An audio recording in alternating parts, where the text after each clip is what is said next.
BA भाग तृतीय के सभी विद्यार्थियों का स्वागत।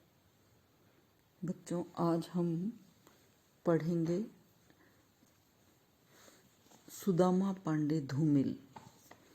आपके प्रथम प्रश्न पत्र आधुनिक हिंदी कविता में हम ये पाठ पढ़ने जा रहे हैं। सुदामा पांडे धूमिल की कविताएं हैं आपके सिलेबस में। धूमिल जो है वो आज की जो महानगरीय स्थिति है और जो महानगरीय भावबोध है उसका चित्रण करते हैं। उनकी कविता में पीड़ित और शोषित व्यक्ति का चित्रण किया गया है। धूमिल ऐसे कवि हैं जो कि किसी भी तरह के अन्याय को सहन करने की हिमाकत नहीं करते हैं और खुल करके अपनी आवाज़ को व्यक्त करते हैं। साठोत्तरी कविता के महत्वपूर्ण कवि हैं और इनको कुछ आलोचक अकविता का हिस्सा भी मानते हैं। इनकी कविता रूढ़ियों को तोड़कर ठहरी हुई कविता को नई गति प्रदान करती है।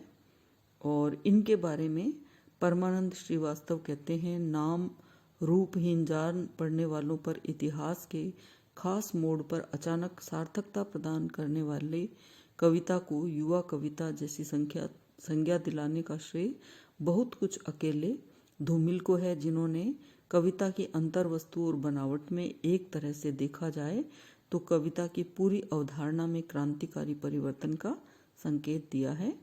धूमिल के बाद कोई दूसरा कवि उस अर्थ में अपना स्वतंत्र काव्य मुहावरा विकसित करने में सफल नहीं हो सका है जिस अर्थ में धूमिल उग्रता, असहमति, आक्रोश या विद्रोह को अपने स्वाभाविक अनिवार्य मुहावरे बनाने वाली प्रतिपक्षधर्मी अथवा प्रतिबद्ध युवा कविता के लगभग प्रतीक या प्रतिनिधि हो चले।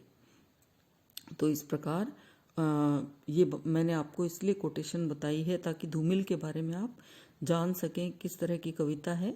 1972 में संसद से सड़क तक इनकी रचना पहला काव्य संकलन प्रकाशित हुआ था और कल सुनना मुझे 77 में सुदामा पांडे का प्रजातंत्र ये उनकी मृत्यु के बाद प्रकाशित हुए।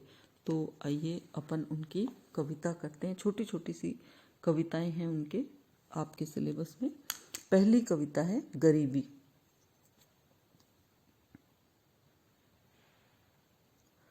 एक खुली हुई किताब जो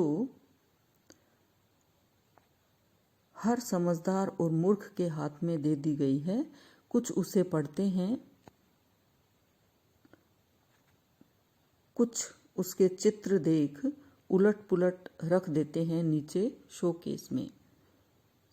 कवि धूमिल यहाँ वर्णन करते हैं कि गरीबी जो है उसके बारे में आज के लोगों की संवेदनहीनता को, गरीब व्यक्तियों के प्रति जो संवेदनहीनता है उसको व्यक्त करते हैं कि गरीबी एक खुली हुई किताब की तरह होती है जो हर कोई समझदार व्यक्ति हर एक के हाथ में दी हुई होती है, चाहे वो समझदार हो और मूर्ख के हाथ में दे दी गई है।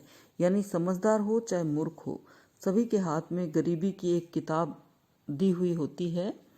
लेकिन यानी गरीबी के बारे में सब जानते हैं, उसे कुछ पढ़ते हैं, कुछ उसके चित्र उलट पुलट कर रख देते हैं नीचे शोकेस में।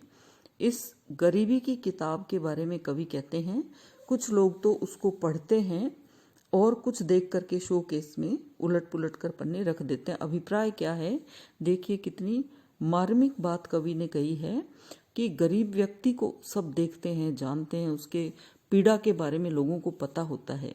लेकिन लोग क्या करते हैं कि कुछ लोग तो उसको बहुत ध्यान से देखते हैं और उसको मिटाने में या अपनी संवेदनाएं गरीब के प्रति रखते हैं। कुछ एक सरसरी नज़र से उस पुस्तक की तरह जिससे कोई लगाव नहीं होता है, पढ़ने की कोई चाह नहीं होती है, उसकी तरफ से सरसरी नज़र से पन्ने पलट करके उसको शोकेस में रख देते हैं। तो यहाँ संवेदनहीनता का कवि ने वर्णन किया है। मनुष्य कैसा है कि गरीबी को किस प्रकार से लेता है। तो आज के व्यक्ति की और गरीबी के प्रति व्यक्ति की संवेदनहीनता को यहाँ पर कवि ने व्यक्त किया है। अगली कविता धूमिल की हम पढ़ रहे हैं, जो दिनचर्या नाम से है। सुबह है, जब अंधकार कहीं नहीं होगा, हम बुझी हुई बत्तियों को इकट्ठा करेंगे और आपस में बांट लेंगे। यह महानगरीय संतरास बोध को व्यक्त करती हुई ये कविता है कि लोगों की महानगर में दिनचर्या कैसी होती है।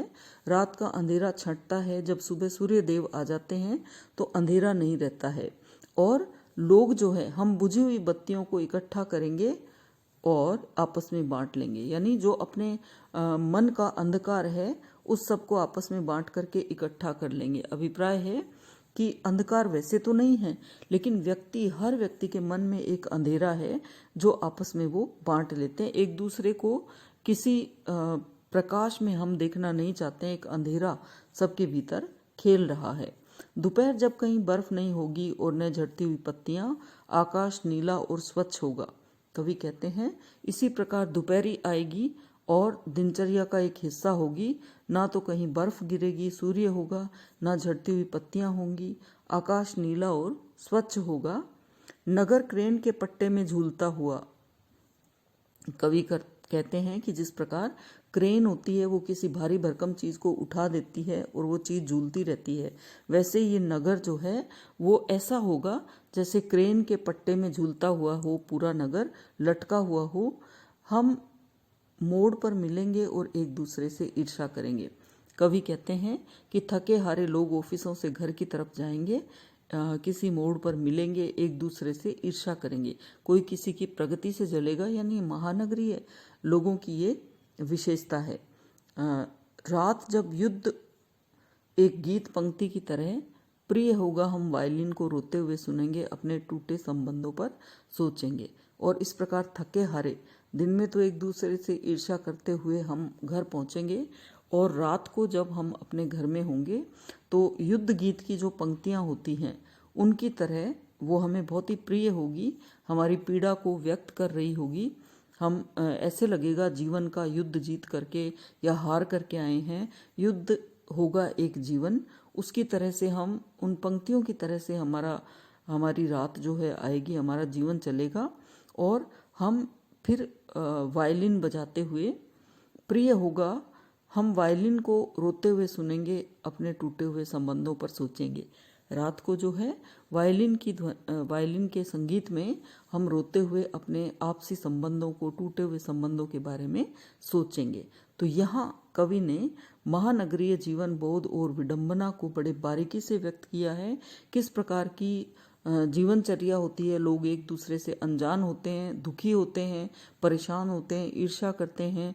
ये महानगरीय अलगाव और अकेलेपन को यहाँ पर व्यक्त कवि ने किया है। तो इस कविता में तीक्ष्ण कटाक्ष कवि ने किया है, महानगरीय संबंध बोध को उजागर किया है। तो इसी प्रकार आपको सभी कविताएं करनी है। मैं आपको PDF भेज दूंगी, तो बच्चों पढ़िए और इस वीडियो को लाइक कीजिए, सब्सक्राइब कीजिए और शेयर कीजिए अपने मित्रों के साथ।